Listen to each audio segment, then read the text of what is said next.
I'd like to bring a special greeting today to all of those who are going to be part of this wonderful conference coming up in Paris in 2014. I'm excited about being part of the team that will be coming to minister to you, and I believe that God will stir your heart to love Jesus Christ more than you ever have before. That's what I'm believing for. The Lord's going to bless and He's going to strengthen. He's going to set people free. I believe He's going to give many a new vision for ministry into the future, an understanding of some scriptural things that perhaps have not been as understood as they should be in our generation. I so look forward to being with you. I believe it's going to be a time of great rejoicing together. God bless you. I'll see you then.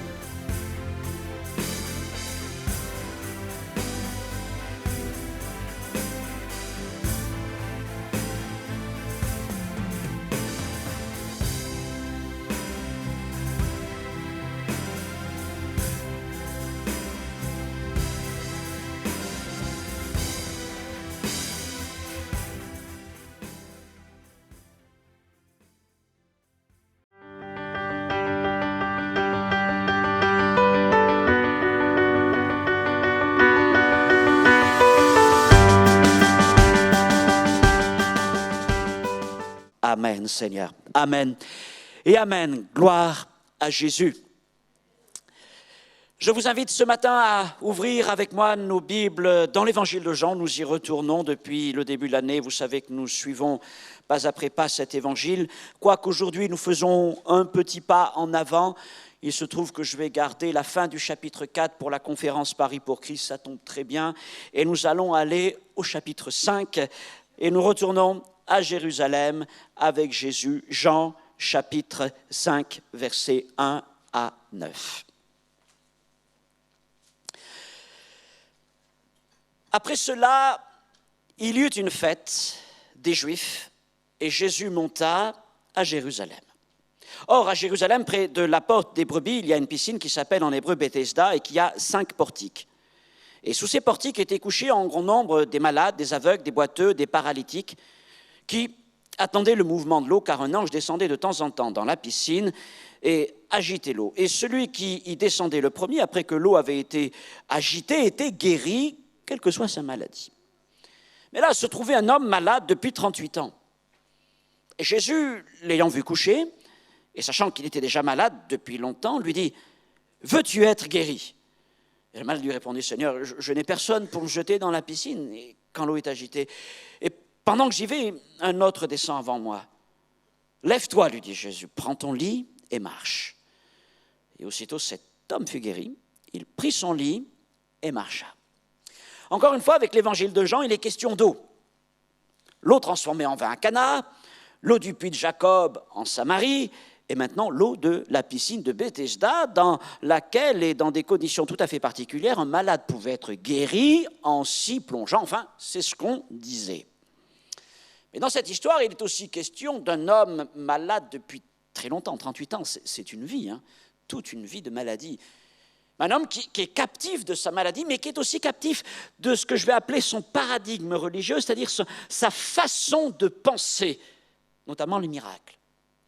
Mais c'est aussi un homme seul, il le dit, je n'ai personne. Un homme seul, sans personne pour l'aider, et un homme qui finalement va blâmer les autres pour sa situation. Et nous le verrons, ça sera le point principal de ce message, un homme surtout qui se trouve au mauvais endroit. Et c'est là que Jésus intervient, et cette histoire, c'est encore l'histoire d'une rencontre. Après celle de Jésus avec Nicodème, après celle de Jésus avec la Samaritaine, voilà donc l'histoire de la rencontre de Jésus avec ce paralytique de la piscine de Bethesda à Jérusalem.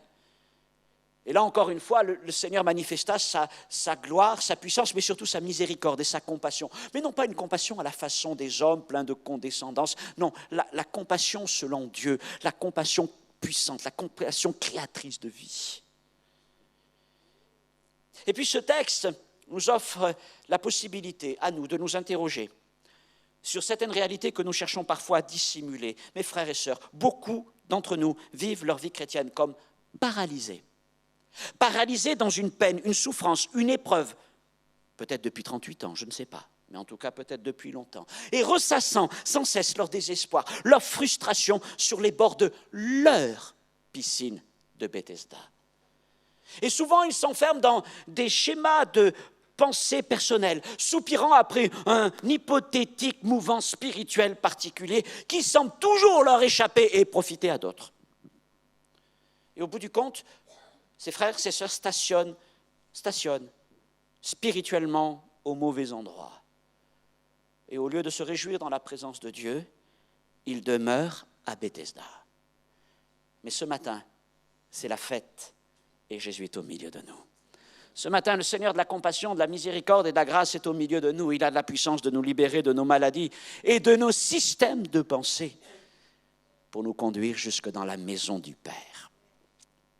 Mon premier point ce matin est de vous parler d'une maison à côté du temple. Il existait à Jérusalem, à côté du temple, une maison. En fait, c'était une piscine. Bethesda, maison de la compassion.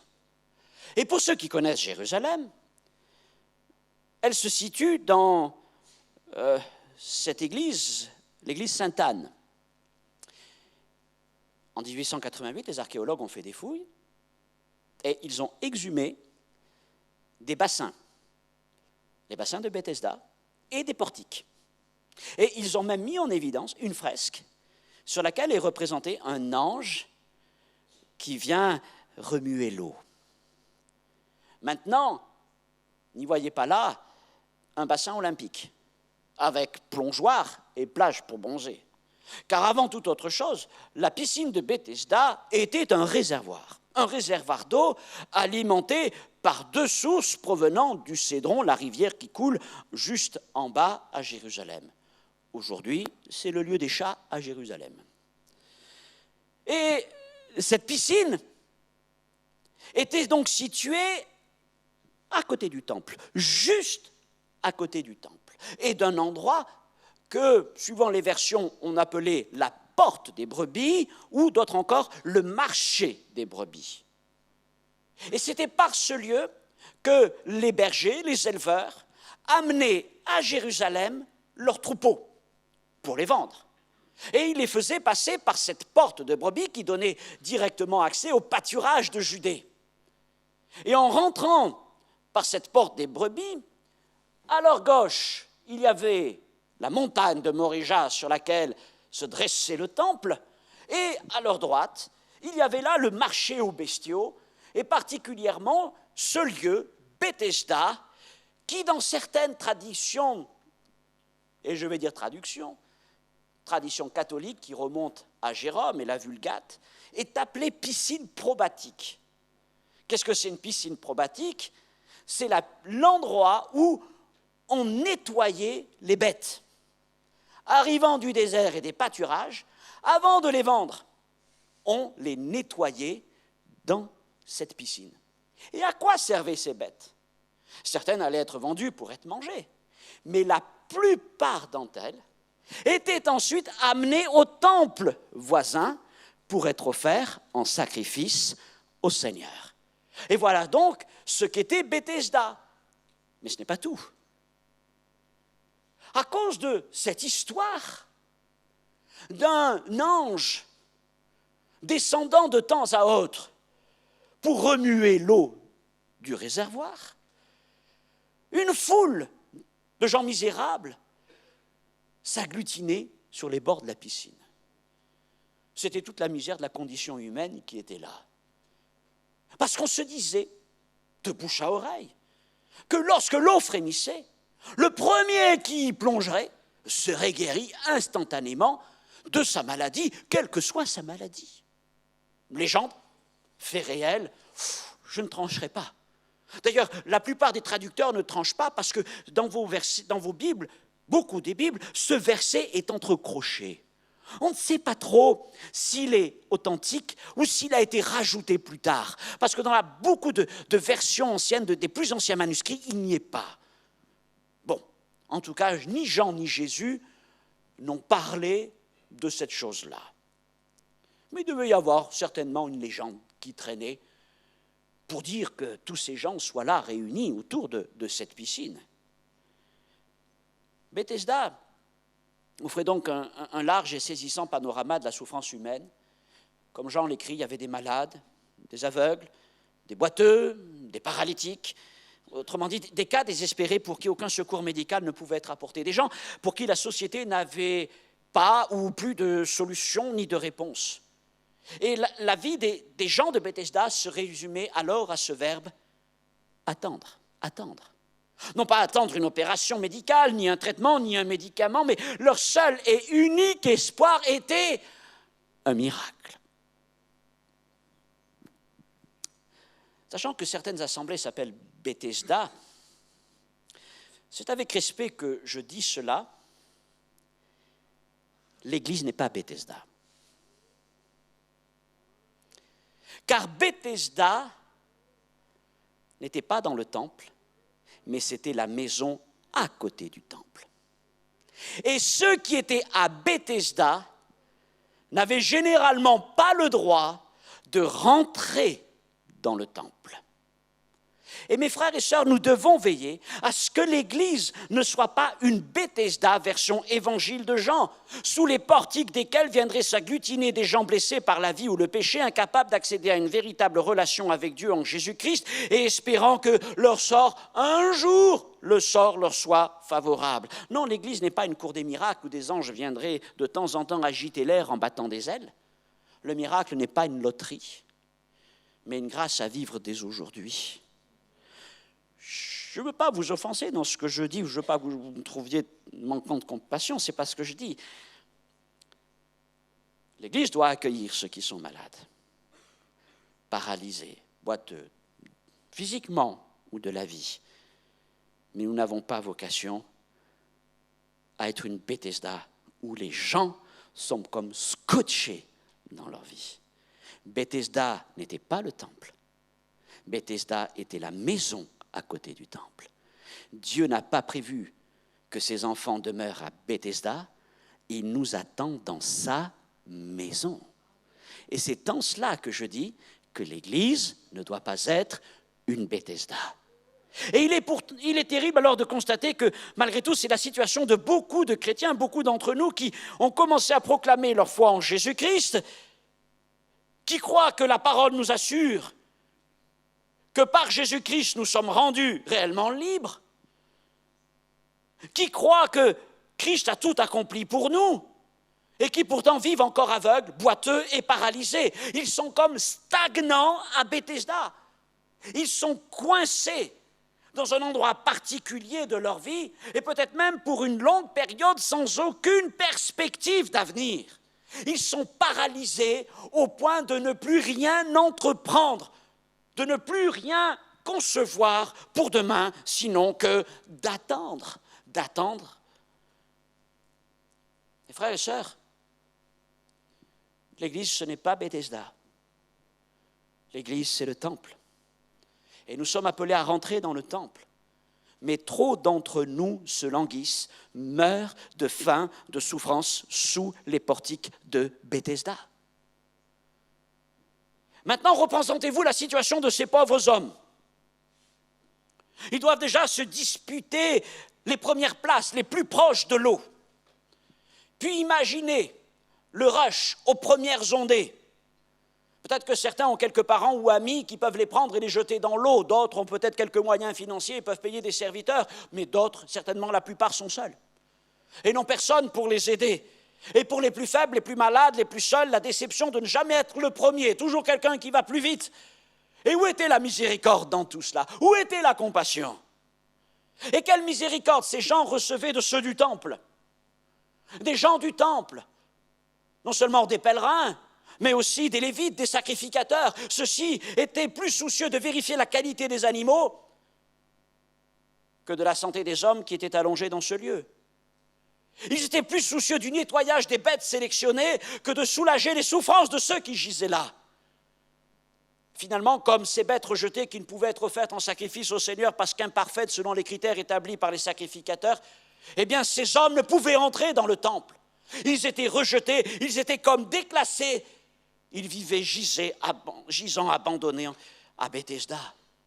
Et leur seule espérance, c'est un jour d'être jetés dans l'eau afin d'être guéris. C'est très intéressant le verbe guéri que Jésus emploie, parce que ce n'est pas tout à fait le même verbe qu'il emploie dans les autres situations. C'est un verbe qui nous dit être rendu sain, S-A-I-N, hygiène, hygiès, le verbe. Et il y a là une idée de droiture, comme si finalement, on lui dit, quand il va lui parler de guérison, c'est de retrouver, de redevenir sain pour accéder aux normes qui lui permettront de rentrer dans le temple. Il y avait donc un lieu à côté du temple, appelé la maison de miséricorde Bethesda, par laquelle transitaient les brebis pour être lavées avant d'être amenées au temple, et dans laquelle stagnaient des hommes attendant que quelqu'un veuille bien les jeter dans l'eau pour être guéris. Il y a vraiment là quelque chose de paradoxal. Alors maintenant, posons-nous cette question. Que voulons-nous? Attendre un mouvement ou être guéri? Dans cette maison à côté du temple, Jean dit que les hommes attendaient un mouvement de l'eau. Soyons honnêtes, attendre un mouvement, c'est la condition de beaucoup de chrétiens aujourd'hui. Beaucoup de gens vont à l'église attendant quelques grandes émotions qui, à coup sûr, leur prouveront qu'ils sont bien dans la présence de Dieu. Est-ce qu'un ange va descendre aujourd'hui? J'attends un mouvement. Le truc, c'est qu'en attendant, ils refusent de s'engager. Trop d'entre nous ne font pas de progrès dans la vie parce qu'ils attendent, et attendent. Quand tout ce que nous devons faire, c'est de placer notre foi et dans notre confiance en celui qui nous a appelés, Jésus-Christ. La question est donc, mais qu'attendez-vous? Qui attendez-vous? Et rappelez-vous ceci, attendre ne résoudra pas votre problème, puisque l'homme dont il est question ensuite a attendu pendant 38 ans. J'espère que vous n'attendrez pas 38 ans. Et puis Jésus monta à Jérusalem pour une fête, et il rentra par la porte appelée porte des brebis, image saisissante de celui que Jean a appelé l'agneau de Dieu. L'agneau de Dieu arrive à Jérusalem, il passe par la porte des brebis. Avant de monter dans la maison de son père, lui, le Seigneur du temple, au lieu d'aller à gauche, il va à droite. Ça, c'est réel. Là, à droite, en entrant par la porte des brebis ou porte Saint-Étienne, il y a la piscine de Bethesda. Il passe par Bethesda. Lui, l'agneau de Dieu, n'a pas besoin d'être lavé. Il est pur. Il est saint. Mais lui, l'agneau de Dieu, est aussi le Seigneur de la compassion. Et il vient dans ce lieu, et j'imagine qu'il a dû considérer ce lieu, cette maison de compassion, de miséricorde, comme il a pu considérer ce qui s'est passé dans le temple. Jean chapitre 2, nous l'avons vu. Et là, il a dû considérer toute la situation, à la fois la souffrance des hommes présents qu'il pouvait mesurer dans son cœur, sentir dans son cœur, mais aussi, je pense qu'il a dû être interpellé par le paradoxe. Le paradoxe entre cette souffrance et la signification de ce lieu, maison de compassion. Alors Jésus est là près de la piscine et il voit toute la foule. Et puis, bizarrement, il y a quelqu'un qui retient son attention en particulier. Il vit un homme couché sur son lit. N'imaginez pas un lit avec un sommier et tout ce qu'il faut. Il avait peut-être guère mieux que ça. Et puis, il sait, je ne sais pas si on lui a dit ou s'il sait par connaissance divine, il sait que cet homme est malade là depuis très longtemps, depuis 38 ans. Alors il va le trouver, pour lui poser quand même cette drôle de question. Veux-tu être guéri? On va dire, Seigneur, cet homme est malade depuis très longtemps. Et puis, s'il se trouve à cet endroit de Jérusalem, la piscine de Bethesda, c'est bien qu'il espère qu'un jour, malgré tout, à cause d'un concours de circonstances tout à fait particulier, il puisse accéder à l'eau le premier. Ça nous paraît évident qu'il veut être guéri. Et ce matin, c'est à toi que Jésus adresse cette question.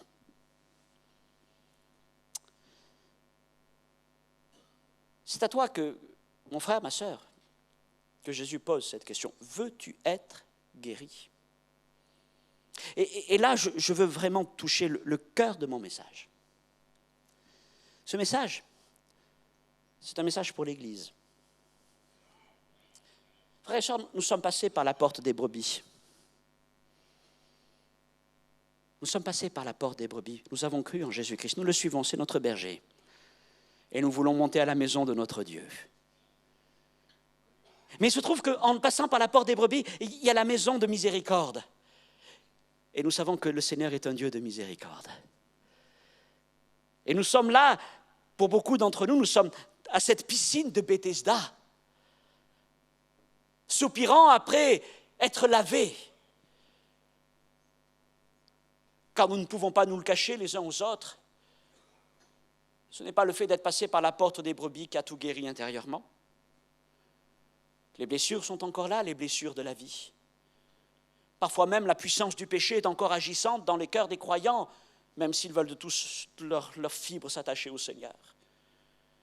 Et avant de pleinement jouir de ce que le Seigneur a réservé pour nous dans la maison de son Père, dans la maison du Temple, nous sommes là à la piscine de Bethesda en disant « Seigneur, nous avons besoin d'être lavés.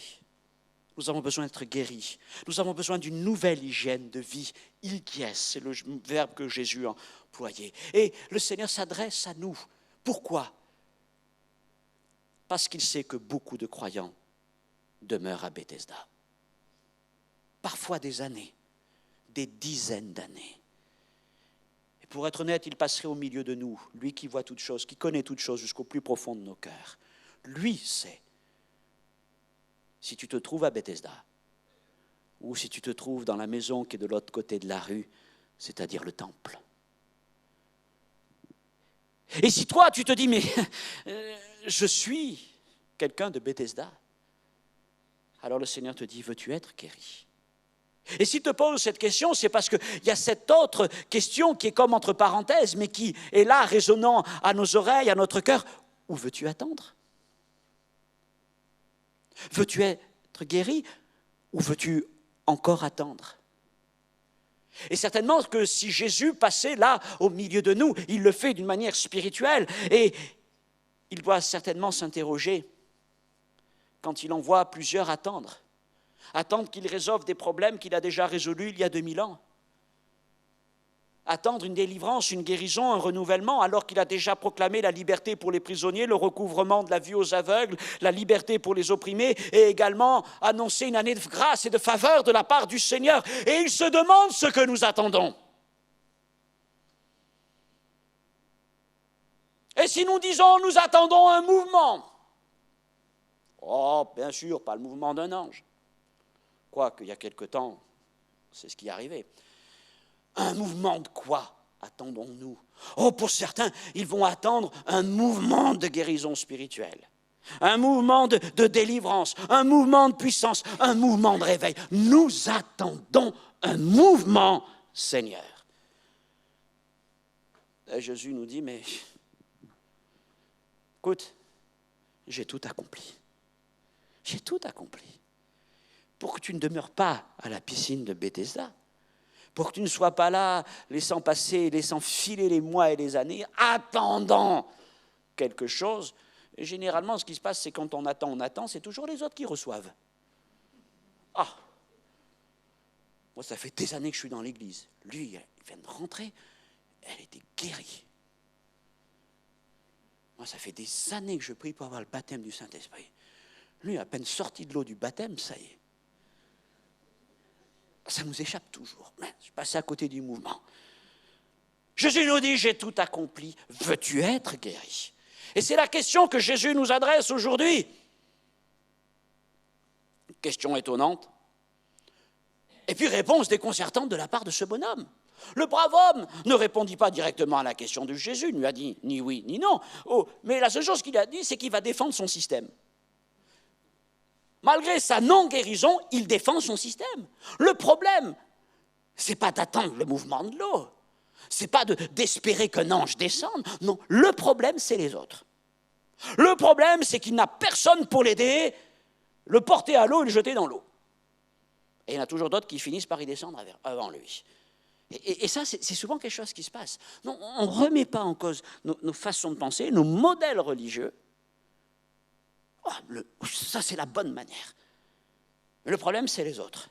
Je vais y revenir dans un instant. Et à force de dire le problème, c'est les autres, d'ailleurs, on finit par blâmer les autres. Il commence par dire « je n'ai personne », et puis ensuite il dit « pendant que j'y vais, un autre descend avant moi ». Et c'est là un comportement que nous avons aussi.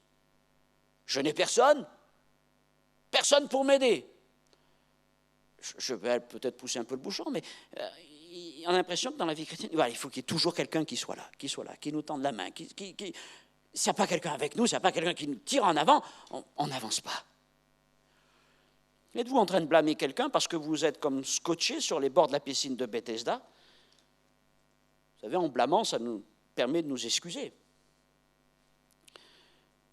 Quelle excuse donnez-vous pour votre manque de progrès avec Dieu ou dans la vie?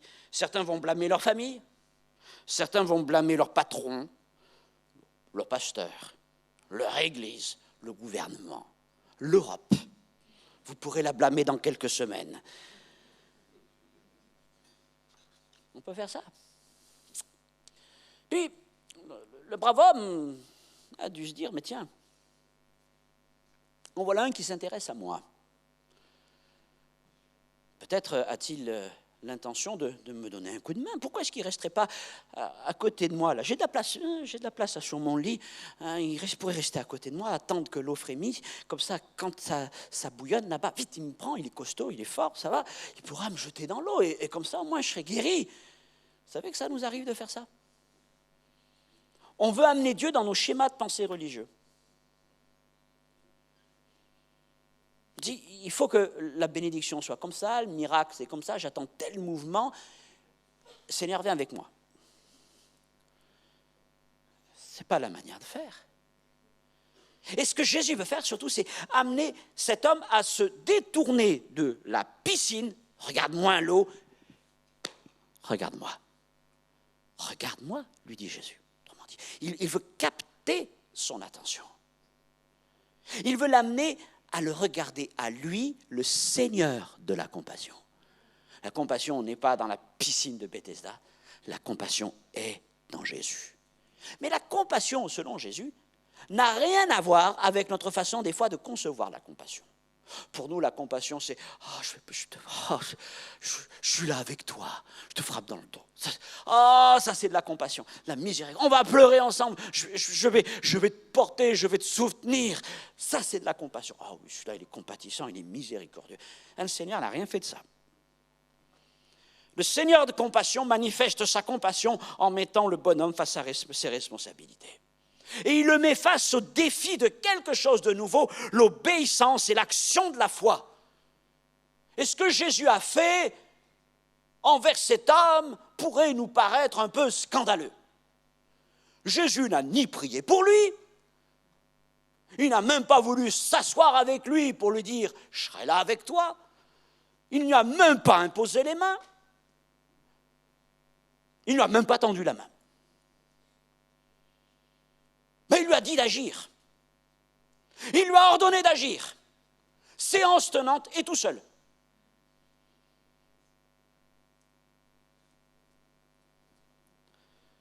Alors toi, mon ami, mon frère, ma sœur, qui demeure à Bethesda, ton Bethesda, qui n'est pas la maison de Dieu, mais qui est la maison à côté de la maison de Dieu, le Seigneur de la compassion te voit. Oui, il te voit. Il connaît ta situation. Et il veut exercer sa miséricorde envers toi. Jésus est plein de grâce. Mais il ne va pas s'asseoir avec toi sur ton tapis. Il ne va pas te tendre la main, mais ce matin, il t'ordonne d'agir. Il t'ordonne d'agir. Et dans ce lieu de Bethesda, Jésus démontra qu'il était la véritable maison de la compassion et de la grâce. Il était le berger qui se souciait non pas des animaux destinés au sacrifice, mais des hommes déclassés, rejetés, oubliés. Mais toutefois, il n'allait pas les jeter dans l'eau. Je veux dire, il allait les doucher par sa parole. parce que cet homme, ce jour-là, a pris une bonne douche de la parole de Jésus-Christ. Et le Seigneur lui a dit ceci, « Lève-toi, prends ton lit et marche. » Et cet homme, maintenant, faisait face à la plus importante décision de sa vie, de toutes ces douloureuses années, 38 ans de douleur. Il venait d'entendre une parole qui pouvait changer, faire basculer sa vie.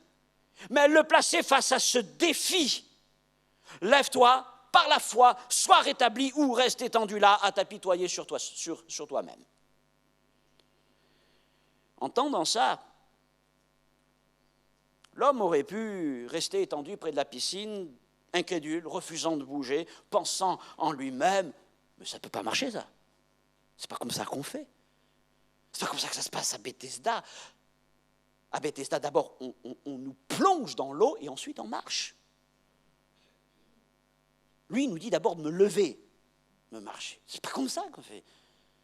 Et puis quel rôle de compassion. Il ne me tend même pas la main. Il ne m'encourage même pas. Il me donne des ordres. Lève-toi. Je ne sais pas ce qui a pu passer, vous savez, en quelques instants. Et tant de questions qui peuvent venir en nous. Ce qui est clair, c'est que Jésus ne pouvait rien faire contre la volonté de cet homme. Maintenant que l'homme avait entendu la parole du Seigneur, il devait croire que le temps de sa délivrance était arrivé. C'était maintenant ou jamais. Et ce matin, mon frère, ma sœur, toi qui es scotché à ton Bethesda, c'est la même parole que Jésus t'adresse. Veux-tu être guéri? Veux-tu être guéri ou veux-tu attendre? Veux-tu attendre un mouvement? Mais je vais te dire, Jésus ne sera pas dans le mouvement. Mais ce matin, il est là, au milieu de nous, et il te dit, veux-tu être guéri? Veux-tu être guéri? Et c'est à toi de répondre. Et c'est à toi d'agir selon ce qu'il te donne. Et il t'ordonne de te lever, il te donne de prendre ton lit, et il t'ordonne de marcher. Je vais vous dire, quand c'est un homme comme moi qui le dit, c'est une chose. Mais quand c'est le Saint-Esprit qui vient le dire à nos cœurs, ça change tout. Et pour ceux qui ont entendu un jour la parole de Jésus, nous savons que c'est une parole qui bouscule. Nous savons que c'est une parole qui renverse tous les raisonnements religieux. Nous savons que c'est une parole créatrice de vie, c'est une parole de puissance. Avez-vous un jour été transpercé par la parole de Jésus? Eh bien, ce matin, je crois que le Seigneur est capable de transpercer le cœur d'un homme, d'une femme. Il est capable de bouleverser ta vie, de renverser tous tes raisonnements, tous tes schémas religieux. Toi qui dis, j'attends ceci, j'attends la visite de tel homme, j'attends telle action. Le Seigneur te dit, il est là au milieu de nous. Il a tout accompli. Veux-tu être guéri ou veux-tu attendre? Si tu reçois la parole du Seigneur, ce matin, si tu l'entends, alors tu sais ce que tu as à faire. Tu es exactement dans la position de cet homme. Soit tu restes couché, soit tu te lèves. Mais Jésus ne va pas te tendre la main. Il t'a parlé. Et la parole de Jésus est suffisante. Et le Seigneur ne lui dit pas donc je vais t'aider, mais lève-toi. Lève-toi. Ne reste pas couché dans ton besoin, n'attends pas l'aide de quelqu'un, ne crois pas que tu es un cas désespéré, ne crois pas qu'il n'y a plus d'espoir ni d'avenir pour toi. Quand Jésus parle, tout est possible. Oh, je ne dis pas que cet homme a cru que Jésus était le Messie, loin de là. En tout cas, il a obéi à la parole de Jésus. Je pense qu'il a dû recevoir cette parole qui a été presque comme une gifle pour lui. Pouf, il a pris ça en pleine figure. Et le fait de se lever était un acte de foi. Pour cet homme cloué là sur son tapis depuis 38 ans, se lever est un acte de foi. Lève-toi et ramasse ton lit. Toi-même. Je ne vais pas t'aider. Tu le fais tout seul. Tu ramasses ton lit. Personne ne va venir t'aider. Tu le fais tout seul. Tu le fais avec ma parole. Tu prends ton lit et tu marches. Tu prends ton lit et tu marches. Ce lit représente toute la vie passée de cet homme. Comme le manteau de Bartimée représentait toute sa déchéance. Comme la cruche de la Samaritaine représentait tout ce qui limitait sa vie. Ce lit, pour le paralytique, c'est ce c'est vrai, rendait sa vie un peu plus supportable, malgré la condition qui était la sienne. Ce lit, c'était un peu aussi toutes les excuses pour ne pas marcher dans la victoire. Mais cet homme s'est levé et il a pris son lit. Bartimée a laissé son manteau quand Jésus l'a appelé. La femme samaritaine, rappelez-vous, qu'a-t-elle fait avec sa cruche? Elle a laissé sa cruche. Et qu'a fait le paralytique? Il a pris son lit et il a marché.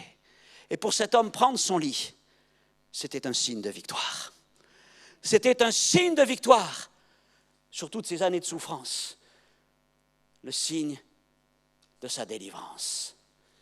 Et le Seigneur te dit aujourd'hui, non seulement lève-toi, mais prends tout ce qui symbolisait ces années de souffrance et brandis-le comme un trophée. Brandis-le comme un trophée. Tu es victorieux en Jésus. Tu es donc devant toi face à cette décision. Soit attendre un mouvement hypothétique de l'eau, soit répondre à l'appel de Jésus. Agir en te levant, en prenant ton lit et en marchant. Frères et sœurs, je crains bien que dans les églises et même dans la nôtre, des frères, des sœurs, je disais que ce message tout à l'heure, c'était avant tout pour des chrétiens. Il y a une forme d'évangélisation parce qu'on est dans l'évangile de Jean, mais attention, l'évangile est aussi pour les chrétiens. Parce que beaucoup d'entre nous sommes bloqués à Bethesda. Vous êtes passés par la porte des brebis. Vous êtes peut-être au milieu de nous, de corps. Mais vous n'êtes pas pleinement spirituellement avec nous. Parce qu'à un moment, vous avez pris le mauvais carrefour. Au lieu de partir à gauche pour monter à la montagne du temple, vous êtes parti à droite, vous êtes allé à la piscine de Bethesda. Oh, je vais vous dire, nous avons peut-être besoin, je vous disais tout à l'heure, nous avons tous besoin de passer par la piscine de Bethesda pour nous laver, parce que le Seigneur veut nous laver, nous restaurer, nous renouveler. Oui, mais c'est juste un lieu de transition. Mais certains y ont établi leur demeure. Ils sont là, et après des mois et des années de vie chrétienne, ils sont toujours dans la même situation de souffrance, d'oppression spirituelle, de tentation non réglée. Et finalement, ils se sont créés un petit matelas religieux, un petit confort pour quand même faciliter la vie. Et puis, ils se sont fabriqués des tas d'histoires. Un jour, il y aura un mouvement de l'eau. Un jour, un ange descendra. Un jour, un homme de Dieu viendra. Et un ange y posera ses mains sur moi. Et je serai guéri. Et ils attendent. Et il y en a toujours un autre qui passe avant eux. Mais tout comme les bêtes ne faisaient que passer à Bethesda pour être lavés et ensuite monter au temple, voilà quel était le projet du Seigneur. Nous passons la porte des brebis et le Seigneur sait que ce n'est pas facile pour nous de rentrer directement dans la maison du Père. C'est vrai que dans la maison du Père, c'est pas que la loi s'applique, mais dans l'appréciation spirituelle de la loi, on rentre dans la maison du Père qu'en étant pleinement restauré. Alors le Seigneur a prévu qu'il y ait cette maison de compassion, maison de restauration, maison de renouvellement, et nous y passons, mais nous ne faisons qu'y transiter pour ensuite rentrer dans la maison de notre Dieu. Mais bien sûr, le problème, c'est quand vous restez scotché, enfermé dans les raisonnements, incapable de rentrer dans les bénédictions que Jésus a acquises pour toi. Et le Seigneur, ce matin, vient. Il vient pour te guérir. Il vient pour que tu puisses te lever. Il vient pour que tu puisses quitter Bethesda, franchir la rue et monter à la montagne du temple. C'est ce que fera ce malade dans la suite du passage. C'est ce qu'a fait le boiteux de la belle porte. Lui, il n'était pas à Bethesda, il était placé à l'entrée du temple. Lui aussi ne pouvait pas rentrer dans le temple. Mais lorsque Pierre et Jean sont montés, je n'ai ni argent ni or, mais ce que j'ai, je te le donne. Au nom de Jésus-Christ, lève-toi et marche. Et il rentra marchant, sautant et louant Dieu dans la maison du Seigneur. Et là, il a dû retrouver le paralytique de la piscine de Bethesda que Jésus avait guéri quelques années plus tôt. Alors le Seigneur Jésus, ce matin, vient te rencontrer à ton Bethesda. À ton Bethesda. Au lieu où tu stagnes. Il y a un verbe terrible qui est là depuis ce matin, depuis la première prédication. J'ose à peine le dire. Mais je ne sais pas, à chaque fois que je dis ça, il revient ce verbe. Je dis, Seigneur, je ne peux pas dire ce verbe. Je me dis, ça doit être ma pensée. Je veux croire que c'est ma pensée. Je vais vous dire ce verbe, comme ça je l'aurais dit, ça me fera du bien. Mais sur la vidéo, ce n'est pas joli, excusez-moi. Et pardonnez-moi, je le dis avec un grand respect, mais parfois je me mentis, ce n'est pas vrai. Pourrir.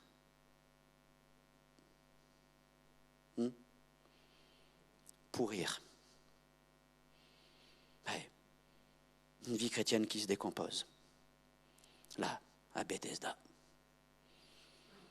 L'image est saisissante, pardonnez-moi, elle est violente. Mais quand je considère ce que parfois certains frères et sœurs deviennent avec les années, c'est vraiment avec une grande tristesse que je dis ça. Mais Jésus n'est pas venu donner sa vie pour ça. C'est pas ça la vie chrétienne. Alors il vient à ton Bethesda ce matin, à ce lieu de souffrance, à ce lieu de peine que tu portes depuis tant d'années. Et Jésus vient et se dit, alors, quelle est ta piscine ce matin ? Quelle est ta piscine ? Quel est le lieu où tu es là comme paralysé, enfermé ? Et puis il nous dit, mais quel frémissement attends-tu ? Qu'est-ce que tu attends ? Qu'est-ce que tu regardes ? Jésus nous dit, regarde-moi, regarde à Jésus. Qui blâmes-tu pour ta situation ? Sur quel lit es-tu allongé ? Ce qui est certain, c'est que ce matin, le Seigneur ne voudrait pas te laisser derrière lui à Bethesda. Il vient et il nous regarde individuellement. Notez bien, il y avait là une foule de personnes. On pense plusieurs centaines de personnes. Jésus s'est adressé à un homme en particulier. Il est arrivé à Jésus de guérir des foules. Mais là, il a guéri un homme en particulier. Et ce matin, c'est à toi en particulier. Ce n'est pas à la foule de l'Église, mais c'est à chacun en particulier. Tu sais si tu es de ceux de Bethesda ou si tu es de ceux du temple. Mais ce que c'est certain, c'est que le Seigneur veut que tu sois un homme, une femme du temple. Il nous a sauvés non pas pour que nous passions notre vie à Bethesda, mais pour que nous passions notre vie dans la maison du Père. Regardez le contraste saisissant. Les deux hommes passent ensemble la maison, la porte des brebis, et tous les deux passent par Bethesda. L'un comprend l'amour de Christ, saisit ce que Dieu veut faire dans sa vie, et il rentre ensuite, traverse la rue, il monte à la maison du temple, mon image est spirituelle, et là, il se réjouit, il danse, il loue le Seigneur, c'est sa vie, et à côté de lui, il y a son frère.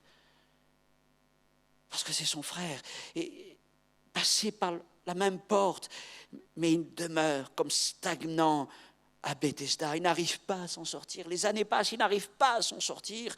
Il ne connaît pas la joie du temple, il ne connaît pas la joie de la maison de Dieu. Il ne connaît que les souffrances de Bethesda. Mais ce n'est pas ça la vie chrétienne. Dieu veut nous amener dans sa maison. Ce matin, le Seigneur ne te tend pas la main. Ce matin, le Seigneur ne va pas taper dans ton dos. Jésus vient au milieu de nous avec cette question tranchante. Veux-tu être guéri ? Veux-tu être rendu saint ? Alors, cesse de blâmer les autres, cesse d'attendre, mais maintenant, lève-toi, prends ton lit, prends à bras-le-corps ta situation et marche. Et rentre dans la maison du Père. Ce que je dis, je le dis. Ce qui est important, c'est que ce que le Saint-Esprit te dit maintenant. J'essaie de t'encourager dans la foi. J'essaie de partager ce message. Et vraiment, le Seigneur m'a parlé fortement à travers ces deux maisons, côte à côte, mais si différentes l'une de l'autre. Et le Seigneur veut te sortir de Bethesda ce matin. Si quelqu'un entend la parole de Dieu maintenant, plus que la mienne, c'est qu'une parole d'homme. Mais si tu entends la parole de Dieu, le Saint-Esprit qui s'approche de toi, là, dans ta situation, Et si tu entends le Seigneur te parler, veux-tu te lever maintenant? Vas-tu te lever maintenant? Et vas-tu dire, Seigneur, je prends mon lit, je prends ma situation telle qu'elle est, et je marche. Parce que je veux monter dans ta maison. Je veux monter dans ta maison. Je ne veux plus rester à Bethesda. Il y a trop longtemps que je suis là. Y a-t-il quelqu'un qui doit se lever? Y a-t-il quelqu'un encore qui doit se lever maintenant? Y a-t-il quelqu'un qui entend la parole du Seigneur? Y a-t-il quelqu'un qui dit, fini Bethesda, je veux rentrer dans la maison de mon Père. Je ne suis pas une brebis déclassée. Je ne suis pas une brebis sans valeur. Je suis aimé de Jésus-Christ. Il ne m'a pas sauvé pour rester là. Il m'a sauvé pour m'amener dans la maison de son Père. Y a-t-il quelqu'un qui doit encore se lever? Tu entends la parole de Jésus. Lève-toi, prends ton lit et marche. Seigneur, maintenant, je te prie de relâcher ta puissance. Seigneur, par ta grâce et ton esprit, j'ai prêché ta parole, ce que tu as mis sur mon cœur, ce que tu m'as montré à travers ce passage. Seigneur, ce que je demande ce matin, c'est que tu vides la piscine de Bethesda. C'est que tu la vides de ces hommes et de ces femmes qui sont là devant toi et que tu remplisses la maison du Père. Je prie, Seigneur mon Dieu, pour qu'à travers une seule parole, nous le savons, un seul mot de toi suffit. Et à l'instant même, quelqu'un se lève, prend la victoire sur son lit et marche. Seigneur, délivre-le. Toi qui as tout accompli il y a 2000 ans pour nous. Nous n'avons pas à attendre un mouvement. Nous n'avons pas à attendre un mouvement angélique. Nous n'avons pas à attendre un mouvement de quelque nature que ce soit. Nous regardons à toi. À toi. Et par la foi, nous nous levons par rapport à notre situation. Et nous disons, ma vie n'est pas à Bethesda. Ma vie est sur la montagne de Morija, dans la présence de mon Dieu. Je ne veux plus vivre sur mon tapis. Je prends mon tapis en signe de victoire et je vais de l'avant. Que le Seigneur te donne sa puissance, qu'il te donne son esprit, qu'il te donne sa parole ce matin. À l'instant même, lève-toi et quitte Bethesda pour entrer dans la maison du Père. Que la puissance de Dieu vienne dans vos vies. Alléluia. Gardez cette parole dans votre cœur. Gloire au Seigneur. Gloire au Seigneur. Rendons gloire à Dieu, ça suffira.